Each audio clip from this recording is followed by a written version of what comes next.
Day night work చేస్తూ నీళ్లు చెరువులు నీళ్లు తీసుకోవాలన్న లక్ష్యంతో పనిచేస్తాను. డిసెంబర్ ఎండింగ్ లోపు అమలాపురం చెరువుకి నీళ్లు నింపే కార్యక్రమాన్ని చేపడతాము.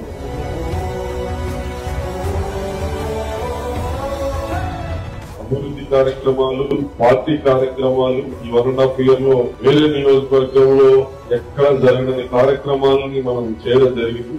దానికి ప్రతి ఒక్క కార్యక్రమాన్ని జయప్రదం చేస్తాను. మీ అందరికీ ధన్యవాదాలు, కృతజ్ఞతలు తెలియజేస్తూ విగ్రహ ఆవిష్కరణ సభ ఏర్పాటు కోసం మనందరినీ ఆహ్వానించడం జరిగింది. అంబేద్కర్ జయంతిలో విగ్రహం ఉంటేనే దళితులకి మాత్రం అనుకోవచ్చు. అందరూ రావాలి, సభలు చేపట్టాలి.